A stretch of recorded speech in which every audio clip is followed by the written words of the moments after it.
৭৩টি দল, বলা হয়েছিল পুরো উম্মাহ ৭৩টি ভাগে বিভক্ত হয়ে যাবে। ইসলামী ইতিহাসের অন্যতম বিখ্যাত একটি ভবিষ্যদ্বাণী। একদম। আর বলা হয়েছিল যে এর মধ্যে কেবল একটি দলই শেষ পর্যন্ত টিকবে। মানে ইতিহাসের দিকে আমরা যদি একটু গভীরভাবে তাকাই, এই যে এতগুলো সম্প্রদায়, এত বিভাজন, এগুলো কিন্তু শুধু কে কোন হাদিস মানছে বা কে কিভাবে উপাসনা করছে তার উপর ভিত্তি করে হয়নি। রাইট। আমরা আজকের এই গভীর বিশ্লেষণের ঠিক এই জায়গাটিতেই আলো ফেলতে যাচ্ছি। এই বিভাজনের শেকড় আসলে লুকিয়ে আছে পাহাড়, মরুভূমি, সিল্ক রোডের বাণিজ্য, মানে এমনকি চরম অর্থনৈতিক বৈষম্যের মধ্যে। আসলে সমাজ, অর্থনীতি আর মানুষের মনস্তত্ত্ব কিভাবে ধর্মকে প্রভাবিত করে তার একটা চমৎকার পোস্টমর্টেম হতে পারে আজকের আলোচনা। তো আমাদের উদ্দেশ্য শুধু এটা জানা নয় যে ইসলামে কতগুলো সম্প্রদায় আছে, বরং আমরা অনুসন্ধান করব এই বিভাজনগুলোর পেছনের আসল কারণগুলো কি। আর সবচেয়ে দারুণ ব্যাপার হলো এই পুরো বিষয়টিকে আমরা দেখব হজরত মির্জা তাহের আহমদের বিখ্যাত কাজ রেভেলেশন, র্যাশনালিটি, নলেজ অ্যান্ড ট্রুথের লেন্স দিয়ে। হ্যাঁ, উনার যে তীক্ষ্ণ বিশ্লেষণ এবং যুক্তিবাদী চিন্তাধারা, মানে যেটাকে আমরা ক্রিটিক্যাল থিঙ্কিং বলি, সেটা এই শত শত বছরের পুরনো বিভাজনগুলোকে একদম নতুন আর লজিক্যাল একটা ফ্রেমওয়ার্ক থেকে ব্যাখ্যা করে।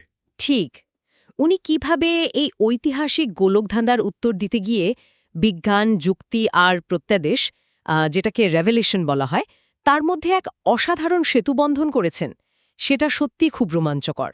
তাহলে একদম শুরু থেকেই শুরু করা যাক। আজকের এই আধুনিক যুগে ধর্মের নামে যে কাঠামোগত পরিবর্তনগুলো আমরা দেখি, তার একটা বড় অংশ শুরু হয়েছিল ১৮০০ শতকে। আরবের নজদ অঞ্চলে ইবনে আব্দুল ওয়াহাবের নেতৃত্বে বিশাল একটা পরিবর্তন আসে। যেটাকে আমরা ওয়াহাবি মতবাদ হিসেবে চিনি, তাই তো? কিন্তু আমার প্রশ্ন হলো, হঠাৎ করে এই মতবাদের দরকার পড়ল কেন? কারণটা ছিল মূলত একটা প্রতিক্রিয়া, মানে একটা রিয়াকশন বলতে পারেন। তৎকালীন সমাজে সুফিবাদের ব্যাপক প্রভাব ছিল, মাজার জিয়ারাত বা পীর আউলিয়াদের সম্মান জানানো। এগুলো তো তখন সাধারণ মানুষের দৈনন্দিন জীবনের অংশ হয়ে দাঁড়িয়েছিল। একদম। তো ইবনে আব্দুল ওয়াহাব আর তার অনুসারীরা চাইলেন ইসলামকে এই শত শত বছরে জমে থাকা সাংস্কৃতিক প্রথাগুলো থেকে পবিত্র করতে। তারা চাইলেন সালাফ বা পূর্বসূরিদের খাঁটি একেশ্বরবাদে ফিরে যেতে। ও আচ্ছা, মানে তারা খুব কঠোরভাবে মাজার বা পীর প্রথাকে শিরক হিসাবে আখ্যায়িত করেন। হ্যাঁ, শির্ক বা ঈশ্বরের সাথে অংশীদারিত্ব স্থাপন।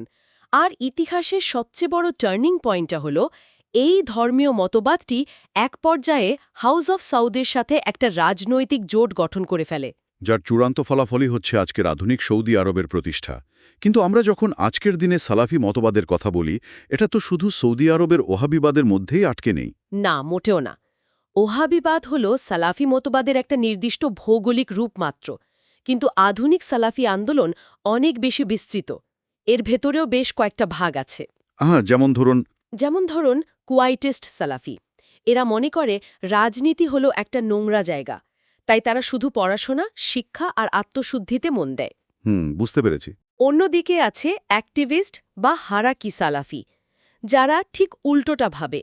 তারা মনে করে সমাজের পরিবর্তন আনতে হলে রাজনৈতিক ক্ষমতায় যেতেই হবে। আর তৃতীয় ধারাটাও তো আছে, তাই না? হ্যাঁ, সালাফি জিহাদিস্ট। এরা মনে করে বর্তমান রাষ্ট্রব্যবস্থাগুলো ইসলামী নীতি থেকে সরে গেছে, তাই এদের বিরুদ্ধে সশস্ত্র বিপ্লব করাটাই একমাত্র পথ। কিন্তু এই এতগুলো ভিন্ন ধারার মধ্যেও তো একটা মৌলিক মিল আছে। এরা সবাই তাকলিদ বর্জন করতে চায়, মানে ঐতিহ্যবাহী আইনশাস্ত্রের অন্ধ অনুসরণকে তারা মানতে চায় না। একদম ঠিক ধরেছেন। তারা চায় কোনো মধ্যস্থতাকারী ছাড়াই সরাসরি কোরআন এবং হাদিস থেকে জ্ঞান নিতে। বিষয়টা নিয়ে আমি একটা কথা ভাবছিলাম। সালাফিদের এই তাকলিদ বর্জন করে সরাসরি মূলে ফিরে যাওয়ার চেষ্টা, এটাকে অনেকটা কম্পিউটারের ফ্যাক্টরি রিসেট বাটনে চাপ দেওয়ার মতো। ফ্যাক্টরি রিসেট মানে? ধরুন, আপনি চাইছেন শত শত বছরের জমে থাকা সাংস্কৃতিক আর ব্যাখ্যামূলক সমস্ত সফটওয়্যার মুছে ফেলে একদম অরিজিনাল অপারেটিং সিস্টেমে ফিরে যেতে। দারুণ একটা অ্যানালজি। তারা ঠিক এই ফ্যাক্টরি রিসেটটাই করতে যায়। কিন্তু আপনার কম্পিউটারের অ্যানালজি ধরেই যদি বলি, ফ্যাক্টরি রিসেট করলে তো আপনার সমস্ত কাস্টমাইজড অ্যাপ, ডেটা আর ইউজার প্রেফারেন্সও মুছে যায়, তাই না? হ্যাঁ, তা তো যাই। মানব সমাজ বা ধর্মতত্ত্ব তো আর সিলিকন চিপ নয়। ১৪০০ বছরের ইতিহাস, দর্শন আর আধ্যাত্মিক চর্চাকে আপনি এক ক্লিকে মুছে ফেলতে পারবেন না। যখনই আপনি এই রিসেট বাটন চাপার চেষ্টা করবেন, সিস্টেম ক্র্যাশ করবে, মানে সমাজে সংঘাত তৈরি হবে। ঠিক তাই। আর আমরা যদি ইতিহাসের পাতা একটু উল্টে দেখি, তাহলে খুব পরিষ্কার বুঝতে পারব যে এই তাত্ত্বিক মতপার্থক্যগুলো মূলত বিভাজনের শুধু বাহ্যিক রূপ। তাহলে ভেতরের রূপটা কি? মাটির নিচের শেকড়গুলো আসলে লুকিয়ে আছে তৎকালীন সমাজ, অর্থনীতি আর ভূগোলে। কিন্তু দাঁড়ান, একটু থামাই। আপনি বলছেন পাহাড়, মরুভূমি আর ভূগোল ঠিক করে দিচ্ছে কে কোন ধর্ম পালন করবে, তাহলে এখানে বিশ্বাস বা ঈশ্বরের ভূমিকা কোথায়? এটা খুবই স্বাভাবিক একটা প্রশ্ন। মানে এটা তো স্রেফ রাজনৈতিক আর ভৌগোলিক ক্ষমতার লড়াই মনে হচ্ছে। ইতিহাস দেখলে মনে হতেই পারে যে পুরোটাই ক্ষমতার খেলা। সমাজবিজ্ঞান বা ইতিহাসের দৃষ্টিকোণ থেকে দেখলে ধর্মতত্ত্ব অনেক সময় এই বিভাজনগুলোর জন্য একটি ভোকাবুলারি বা শব্দভাণ্ডার হিসেবে কাজ করেছে। হ্যাঁ, বুঝতে পারছি। মানুষের ক্ষোভ বা রাজনৈতিক উচ্চাকাঙ্ক্ষাগুলো প্রকাশিত হয়েছে ধর্মীয় ব্যাখ্যার মাধ্যমে। একদম। কিন্তু তার মানে এই নয় যে তাত্ত্বিক পার্থক্যের কোনো অস্তিত্ব নেই। পার্থক্যগুলো বাস্তব, কিন্তু সেগুলো বেড়ে ওঠার জন্য মাটি ও জল জুগিয়েছে এই ভূগোল আর অর্থনীতি। ব্যাপারটা একটু উদাহরণ দিয়ে বোঝানো যায়? কারণ আমাদের স্টাডি মেটেরিয়াল ঘাঁটতে গিয়ে আমি চমৎকার কিছু ভৌগোলিক ফ্যাক্টর দেখেছি। অবশ্যই। যেমন ধরুন ওমানের দুর্গম অভ্যন্তরীণ অঞ্চল। হ্যাঁ, যার একদিকে সুবিশাল সমুদ্র আর অন্যদিকে রুব আল খালি নামের ভয়ঙ্কর মরুভূমি। ঠিক, এই দুর্গম ভূপ্রকৃতি ইবাদি সম্প্রদায়কে ওমাইয়া বা আব্বাসীয় খিলাফতের বিশাল সামরিক আক্রমণ থেকে আক্ষরিক অর্থই রক্ষা করেছিল। একইভাবে ইয়েমেনের পাহাড়ি এলাকার কথাও তো বলা যায়। সেখানকার অত্যন্ত দুর্গম ভূপ্রকৃতি জায়দি শিয়াদের জন্য একটা অভয়ারণ্য বা সেফ জোন তৈরি করেছিল। হ্যাঁ, সেখানে তারা সুন্নি, আব্বাসীয় বা পরবর্তীকালে অটোমানদের প্রভাব থেকে দূরে প্রায় 1000 বছরেরও বেশি সময় ধরে নিজেদের স্বাধীন রাজনৈতিক সত্তা টিকিয়ে রাখতে পেরেছিল। এই ব্যাপারটাকে সমাজবিজ্ঞানে যেন কি বলে? একে বলা যায় রেফিউজিও এফেক্ট বা আশ্রয়ের প্রভাব, যেখানে ভৌগোলিক বিচ্ছিন্নতা নতুন বা ভিন্ন মতবাদকে অবিকৃত অবস্থায় টিকে থাকতে সাহায্য করে। আবার উল্টো চিত্রও তো আছে। সিল্ক রোড বা ভারত মহাসাগরের মতো যে বাণিজ্য পথগুলো দিয়ে ইসলাম সবচেয়ে বেশি ছড়িয়েছে, ঠিক সেই জায়গাগুলোতেই সম্প্রদায়গত সংঘাত সবচেয়ে বেশি দেখা গেছে। যেমন লেভান্ট বা ইরাক, কারণ সেখানে ভিন্ন ভিন্ন মতবাদের মানুষেরা প্রতিনিয়ত একে অপরের মুখোমুখি হয়েছে। আর এই ভৌগোলিক কারণগুলোর সাথে যখন অর্থনীতি যুক্ত হয়, তখন তো পরিস্থিতি আরও বিস্ফোরক হয়ে ওঠে। অর্থনৈতিক বঞ্চনা কিভাবে ধর্মীয় বিভাজনকে উস্কে দেয়, তার একটা ক্লাসিক উদাহরণ হল ইরাকের কুফায় মুক্তার আল সাকাফির আন্দোলন। শুরুর দিকে শিয়া আন্দোলন, তাই তো? হ্যাঁ, এই জায়গাটা খুব ইন্টারেস্টিং। এই আন্দোলনের মূল চালিকা শক্তি ছিল মাওয়ালিরা। একদম। মাওয়ালি মানে হল অনারব নমুসলিমরা, যেমন পার্সিয়ান বা মেসোপটেমিয়ানরা। উমাইয়া শাসনামলে এরা ইসলাম গ্রহণ করার পরও আরবদের সমান মর্যাদা পেত না। তাদের তো দ্বিতীয় শ্রেণীর নাগরিক হিসেবে দেখা হতো, আর তাদের ওপর কর বা ট্যাক্সের বোঝাও বেশি ছিল। হ্যাঁ, এখন একবার ভেবে দেখুন এই মানুষগুলোর ভেতরের ক্ষোভটা কেমন ছিল। তারা যে অর্থনৈতিক এবং সামাজিকভাবে শোষিত হচ্ছিল, সেই ক্ষোভটাই একটা ধর্মীয় কাঠামোর মধ্যে দিয়ে প্রকাশ পেয়েছিল। তারা আলী রাদিয়াল্লাহু আনহুর পরিবারের প্রতি আনুগত্য প্রকাশের মাধ্যমে মূলত উমাইয়া অভিজাত শ্রেণীর বিরুদ্ধে বিদ্রোহ করেছিল। তার মানে পেটের ক্ষুধা আর অর্থনৈতিক বৈষম্য যখন চরমাকার ধারণ করে, তখন মানুষ এমন একটা ধর্মীয় ব্যাখ্যা খোঁজে যা তাদের এই বিদ্রোহকে জাস্টিফাই বা বৈধতা দিতে পারে। রাইট। আর এর সাথে যুক্ত হয়েছিল ভাষার জটিলতা। আরবি ভাষার অন্তর্নিহিত গভীরতার কারণেই তো একই শব্দের একাধিক অর্থ বের করা সম্ভব, তাই না? অবশ্যই। মুতাজিলা সম্প্রদায় যেখানে কোরআনের রূপক এবং যৌক্তিক ব্যাখ্যাকে প্রাধান্য দিত, সেখানে আশারি সম্প্রদায় জোর দিত ঈশ্বরের আক্ষরিক গুণাবলী আর ঐশী ইচ্ছার ওপর। এমনকি ইমাম শব্দের অর্থ নিয়েও বিশাল পার্থক্য তৈরি হল।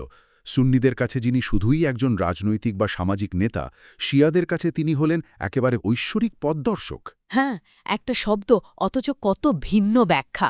তো এখন আমার প্রশ্ন হল, এই যে ভৌগোলিক, অর্থনৈতিক আর ভাষাগত গোলকধাঁধা, এর থেকে উত্তরণের পথ কি? কিভাবে এই পুরো জিনিসটার একটা অর্থ বের করা যায়? এখানেই সম্ভবত আমাদের আজকের আলোচনার সবচেয়ে আকর্ষণীয় অংশটি শুরু হচ্ছে। হজরত মির্জা তাহির আহমদ তার অভূতপূর্ব বিশ্লেষণ নিয়ে হাজির হন। ওনার revelation, rationality, knowledge and truth বইটি এই বিভাজনগুলোকে এক নতুন আলোতে দেখতে সাহায্য করে। ওনার ফ্রেমওয়ার্কটা বুঝতে হলে আমাদের আগে তার মূল দর্শনটা বুঝতে হবে। তিনি অত্যন্ত জোরালোভাবে যুক্তি দিয়েছেন যে সত্য ধর্ম এবং সত্য বিজ্ঞান বা যুক্তির মধ্যে কোনো মৌলিক সংঘাত থাকতে পারে না। কারণ দুটোরই উৎস একজন, সেই মহান স্রষ্টা। ঠিক।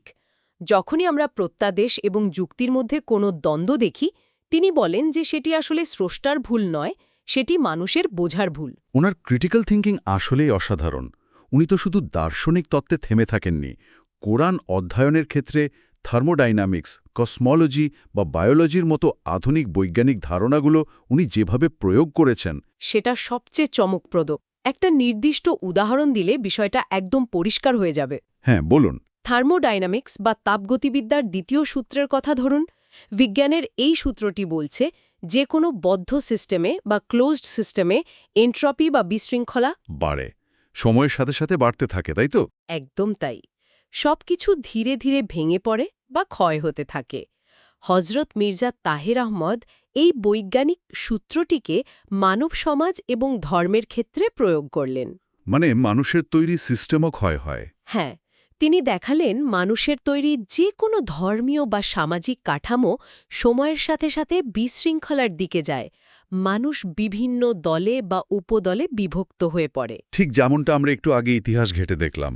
আচ্ছা, তার মানে সমাজ নিজে থেকে কখনো ঐক্যবদ্ধ থাকতে পারে না? এন্ট্রপি নিয়মে তা ভাঙবেই। ভাঙবেই। আর এখানেই তিনি প্রত্যাদেশ বা রেভিলেশনের প্রয়োজনীয়তা ব্যাখ্যা করেছেন। একটি ক্ষয় যাওয়া সিস্টেমকে বাঁচাতে হলে বাইরে থেকে নতুন শক্তির প্রয়োজন হয়। আর আধ্যাত্মিক জগতে সেই এক্সটার্নাল এনার্জি বা বাইরের শক্তিটি হল প্রত্যাদেশ। রাইট। তিনি যুক্তি দেন যে প্রত্যাদেশের একটি প্রেডিক্টিভ পাওয়ার বা ভবিষ্যদ্বাণী করার ক্ষমতা রয়েছে। কুরআন মানব সমাজের এই মনস্তাত্ত্বিক এবং সামাজিক অবক্ষয়ের ধারাটি ৭ম শতাব্দীতেই এমনভাবে বিশ্লেষণ করেছিল যা সেই সময়ের কোনো সাধারণ মানুষের পক্ষে জানা সম্ভব ছিল না। বিষয়টিকে যদি আমি একটু সহজভাবে বলি, বিজ্ঞান দিয়ে ধর্মগ্রন্থ ব্যাখ্যা করাটা কি অনেকটা একই বাইনোকুলারের দুটো ভিন্ন লেন্স ব্যবহারের মতো? সুন্দর বলেছেন। যেখানে একটি লেন্স হলো আধুনিক বিজ্ঞান আর অন্যটি হলো ঐশিক প্রত্যাদেশ। আপনি যদি এক চোখ বন্ধ করে শুধু একটা লেন্স দিয়ে দেখেন, তবে দৃশ্যটা অসম্পূর্ণ বা ফ্ল্যাট লাগবে। কিন্তু দুটো লেন্স একসাথে করলেই কেবল পুরো দৃশ্যটা পরিষ্কার আর 3 ডাইমেনশনাল দেখা যায়। হ্যাঁ, হজরত মির্জা তাহির আহমদের ফ্রেমওয়ার্কটি ঠিক এই 3 ডাইমেনশনাল ভিউটাই আমাদের দেয়। তিনি জ্ঞানবিজ্ঞানের প্রতিটি শাখাকে প্রত্যাদেশের সাথে মিলিয়ে একটি অখণ্ড সত্যে পৌঁছানোর চেষ্টা করেছেন। দারুণ। আর সবচেয়ে অবাক করা ব্যাপার হল, এই যৌক্তিক দৃষ্টিভঙ্গি দিয়েই তিনি ইতিহাসের সেই সবচেয়ে আলোচিত ভবিষ্যদ্বাণীটিকে ব্যাখ্যা করেছেন। ওই যে ৭৩টি সম্প্রদায়ের হাদিসটি। হ্যাঁ, এই হাদিসটা নিয়ে তো মুসলিম বিশ্বে বিতর্কের শেষ নেই। যেখানে বলা হয়েছে যে উম্মাহ ৭৩টি দলে বিভক্ত হবে আর এর মধ্যে কেবল একটি দলই মুক্তি পাবে। ঐতিহ্যগতভাবে প্রায় প্রতিটি বড় সম্প্রদায় নিজেদের সেই মুক্তিপ্রাপ্ত দল বা ফেরকা আল নাজিয়া হিসাবে দাবি করে এসেছে, আর অন্য সবাইকে বাতিল করে দিয়েছে। শুধু তাই নয়, এর একটা ক্রিটিক্যাল একাডেমিক ভিউ বা সমালোচনামূলক দৃষ্টিভঙ্গিও আছে। ইবনে হাজম বা আধুনিককালের অনেক পণ্ডিত তো এই হাদিসের প্রামাণিকতা নিয়েই সন্দেহ পোষণ করেছেন।